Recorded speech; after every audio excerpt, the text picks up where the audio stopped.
grasshopper season, and we'd have hundreds and hundreds of grasshoppers in our house, just flying everywhere, landing on the walls, and people would eat those grasshoppers. They'd take off their wings, and then cook them in oil and salt them, and then eat them they were like a dessert.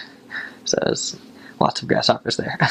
In Uganda, they have the best pineapple I've ever tasted. I don't like pineapple here anymore. I'm spoiled. Last week I had the first pineapple that I've said, I actually enjoyed this pineapple. They have the little miniature bananas that are like this size. They're really good. And then some other bigger bananas. They have really, really good mango in Uganda as well. Oh. People will shake your hands and they'll hold your hand while they're talking to you the whole time. So you'll shake someone's hand and they'll just hold it there for 10, 15, 20 seconds. And you just, I was like, what's going on here? And it took a while to get used to that. But then it was fine.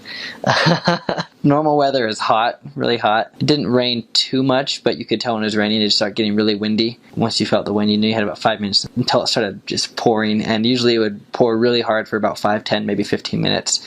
I don't think I ever saw it rain for more than an hour straight, and it'd be really, really torrential rainpour, and then it'd just disappear. There's a great justice system there. It's called the mob justice, and so that keeps major crime down, at least from what I've seen, just because if the public doesn't like what you do, then they'll take matters into their own hands instead of waiting for policemen or government officials to punish people. If you get caught stealing, they usually will not treat you kindly.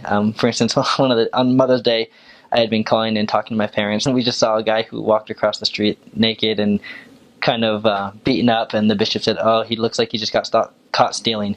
So they would strip him and beat him and then send him on their way. So because of punishments like that, I feel like petty crimes, people didn't do them often if they thought they were going to get caught. I know it happened because it happened to me. I had a couple things stolen, and I know other missionaries got stuff stolen, but it was pretty safe as far as getting attacked. I feel like petty crimes are pretty common, maybe like theft and stuff like that. There was several riots while I was there. There was a presidential election for President Museveni, and some people were not excited about him potentially being the president for another term, and so there was a lot of rioting. The police usually took care of that pretty quickly. They just tear gas everybody. So for culture, when people ask you to eat food, you should eat it. They'll usually get offended if you don't eat all of it, although they understand more so for foreigners that maybe you're not used to their food or you can't eat as much as they expect you to. I made a promise, whatever someone puts in front of me, I'm going to eat it.